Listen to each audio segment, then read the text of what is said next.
नमस्कार दोस्तों, मेरा नाम चंदन कुमार है। आप सभी का स्टडी विद चंदन में स्वागत करता हूँ। आज हम लोग आर्टिकल्स पढ़ेंगे। तो चलिए देखते हैं आर्टिकल्स किनको बोलते हैं। देखिए, आर्टिकल्स को आपको यदि वेरीफाइड करने के लिए बोला जाए तो आप बोल सकते हैं, या फिर क्वालिफाइड करने के लिए बोला जाए तो आर्टिकल्स क्या है आपका एडजेक्टिव है। एडजेक्टिव का एक पार्ट्स है आर्टिकल्स। और आर्टिकल्स जो हैं दो प्रकार के होते हैं इंग्लिश में, जो हम लोग जनरली ए एन और द बोलते हैं, और इनका प्रयोग भी हम लोग अपने पर डे के लाइफ में करते हैं। तो आर्टिकल्स आप लिखिए दो प्रकार के। फर्स्ट हो गया आपका डेफिनेट आर्टिकल्स,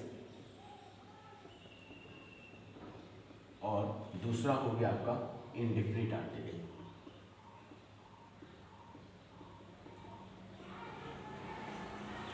देखिए, हिंदी में इसका मतलब होता है डेफिनिट मतलब निश्चित, और इनडेफिनिट मतलब होता है अनिश्चित। ऐसा आर्टिकल्स या फिर ऐसा वर्ड्स जो क्या करें, अनिश्चितता को दिखाए, उसको हम लोग क्या बोलेंगे, इनडेफिनिट आर्टिकल। और ऐसा शब्द या फिर ऐसा लेटर जो, not letter, it means only word, ऐसा शब्द जो निश्चितता को दिखाए, उसको हम लोग क्या बोलेंगे, डेफिनिट बोलेंगे। ठीक है गाइस, जैसे मान लीजिए मैं कोई भी काम करने जा रहा हूँ, मैं निश्चित तौर पे उस काम को करूँगा। यदि मैं ऐसा करता हूँ तो वो क्या कहलाएगा, डेफिनिट कहलाएगा।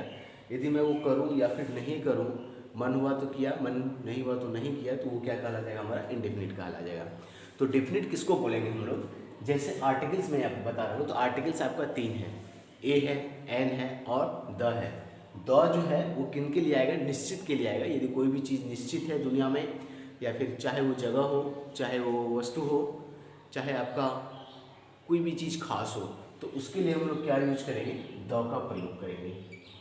तो द क्या हो गया आपका, डेफिनिट आर्टिकल्स हो गया। और उनके बाद ए और एन, ये क्या है, अनिश्चितता को दिखाता है, तो उसके लिए हम लोग क्या यूज करते हैं, ए और एन, ये आपका इनडेफिनिट आर्टिकल है। ओके गाइस, अब इससे आगे हम लोग अब देखेंगे कि डेफिनिट आर्टिकल किसको बोलेंगे, और डेफिनिट आर्टिकल्स का प्रयोग कहाँ पर करेंगे, और इनडेफिनिट आर्टिकल्स का प्रयोग कहाँ पर करेंगे। इंग्लिश ग्रामर में सबसे ज़्यादा इंपॉर्टेंट यही है कि हम लोग द का प्रयोग कहाँ पर करेंगे, ए और एंड का प्रयोग कहाँ पर करेंगे। ओके गाइस, तो चलिए हम लोग देखते हैं। सबसे पहले हम लोग देखेंगे इनडेफिनिट आर्टिकल्स को कहाँ कहाँ पर हम लोग प्रयोग करेंगे, और कहाँ पर ए का यूज होता है और कहाँ पर एन का यूज होता है। तो इतना लिखने के बाद आप आगे लिखिएगा indefinite article.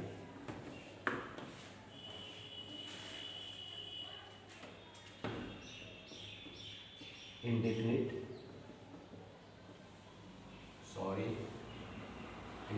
Article. Indefinite article में आपका ए और एन है, तो यहाँ पे दो आपका आर्टिकल्स आ जाता है, ए भी आता है और एन भी आता है। तो हम लोग देखेंगे ए का प्रयोग सबसे पहले कहाँ पर करेंगे, और उनके बाद एन का प्रयोग हम लोग कहाँ पर करेंगे। देखिए, जैसा कि हम लोग जानते हैं कॉन्सोनेंट और वोवेल लेटर होते हैं।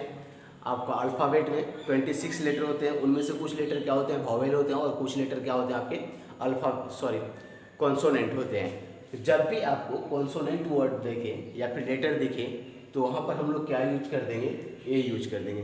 पहला कंडीशन बचपन में यही बताया जाता है, लेकिन जब हम लोग आगे पढ़ते हैं तो हम लोगों के पास एक और कंडीशन आ जाता है, जब हमें व्यंजन स्वर का प्रोनाउंसिएशन या फिर उच्चारण मिले, अक्षर का पहला शब्द का पहला अक्षर, तो वहाँ पर हम लोग क्या प्रयोग करेंगे, ए का प्रयोग करेंगे। आप फिर से एक बार सुन लीजिए। जब व्यंजन वर्ण का उच्चारण, यदि आपका पहला अक्षर सुनाई पड़ता है या फिर आपको मालूम पड़ता है, तो वहाँ पर आपको ए का प्रयोग करना है। जैसे यदि मैंने बोला फैन, तो मैं क्या बोल रहा हूँ, फ बोल रहा हूँ, तो फ क्या हो गया, हमारा व्यंजन वर्ण हो गया। जब व्यंजन वर्ण हमें उच्चारण में सुनाई पड़ रहा है पहला अक्षर, तो इसके आगे हम लोग क्या लगाएंगे, ए लगाएंगे। क्या बोलेंगे, अ फैन। उसी प्रकार मैंने बॉल बोला, जब मैं बॉल बोलता हूँ तो बॉल का जो प्रोनाउंसिएशन होता है ब से स्टार्ट होता है, पहला अक्षर ब है, तो इसलिए हम लोग इनके आगे ए का प्रयोग करेंगे। यदि मैं गर्ल बोलता हूँ, गर्ल बोल रहा हूँ मैं, तो पहला अक्षर जो है हमारा क्या है, लेटर इंग्लिश में बोले और हिंदी में अक्षर, तो पहला अक्षर क्या है हमारा गौ से स्टार्ट होता है गर्ल का pronunciation.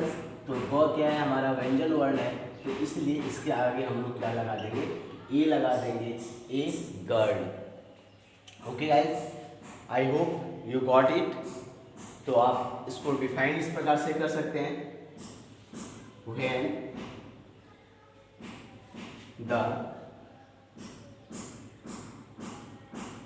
when the pronunciations of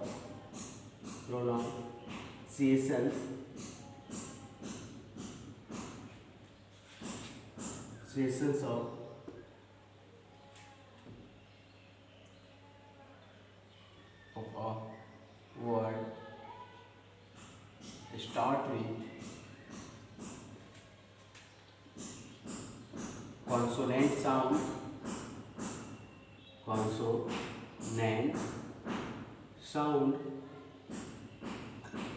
then we use a,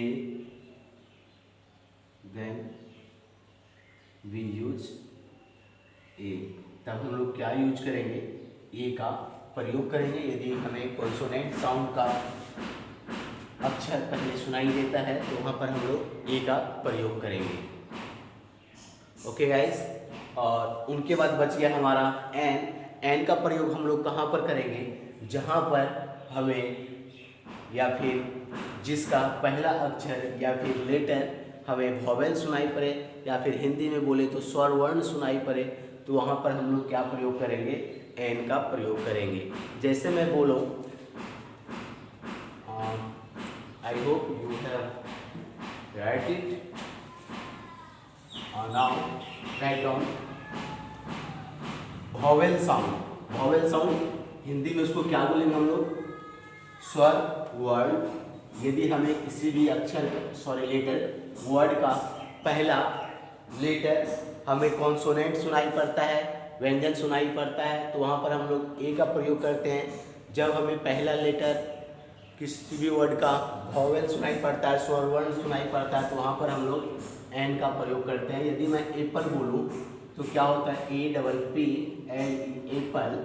तो इनसे पहला प्रोनाउंसिएशन से स्टार्ट हो रहा है ए से, मैं क्या बोल रहा हूँ, ए क्या है हमारा स्वर वर्ण है, तो स्वर वर्ण पहला अक्षर हमें सुनाई पड़ रहा है, इसलिए इसके आगे हम लोग क्या यूज करेंगे, एन का प्रयोग करेंगे। उसी प्रकार यदि मैं आउल बोलूँ, OWL आउल, जिसका मतलब उल्लू होता है, इनका पहला अक्षर क्या है आपका ओ है, और हम लोग इनका प्रोनाउंसिएशन जो कर रहे हैं क्या बोल रहे हैं, आउल बोल रहे हैं, तो आप का यूज कर रहे हैं, प्रयोग कर रहे हैं प्रोनाउंसिएशन में, तो इसके आगे हम लोग क्या यूज करेंगे, एन का प्रयोग करेंगे, क्योंकि आ क्या है आपका ये स्वर वर्ण है। उसी प्रकार MLA यदि मैं बोल रहा हूँ MLA, तो मैं क्या बोल रहा हूँ, एम बोल रहा हूँ, तो AM आ रहा है, तो AM आ रहा है, तो किससे स्टार्ट हो रहा है आपका, वॉवेल या फिर स्वर वर्ण से उच्चारण हो रहा है पहला अक्षर, तो इसके आगे हम लोग क्या लगाएंगे, एन लगाएंगे। और यदि आप लोग बचपन में पढ़े होंगे या फिर पहले हम लोगों को पढ़ाया जाता है, जब क्या हो कोई भी वर्ड AEIOU से स्टार्ट हो, तो उनके आगे हम लोग क्या लगा देते हैं, एन लगा देते हैं। लेकिन ये कंडीशन जो है कभी कभी फेल भी कर जाता है, तो लेकिन आपका ये कंडीशन जो है, जो मैंने प्रोनाउंसिएशंस के बारे में बताया है, ये कंडीशन आपका कभी भी फेल नहीं करेगा। ठीक है गाइस, तो आप इसको लिख सकते हैं। और आगे द का प्रयोग कहाँ पर करेंगे, इनको मैं नेक्स्ट वीडियो में आप लोगों को बताऊंगा। आज के लिए बस इतना ही। आप हमसे जुड़े इसके लिए धन्यवाद। और यदि आपको हमारा वीडियो पसंद आती है तो आप हमारा वीडियो को अपने दोस्तों के साथ शेयर कर सकते हैं। और हमारा चैनल स्टडी विद चंदन को ज़रूर सब्सक्राइब कीजिए। स्टडी विद चंदन ये हमारा चैनल है, और आप जिस चैनल पर भी देख रहे हैं वो चैनल को ज़रूर सब्सक्राइब कीजिए। इनके लिए मैं आपका आभारी बना रहूँगा। और साथ ही साथ अपने दोस्तों के साथ इनको ज़्यादा से ज़्यादा शेयर करें।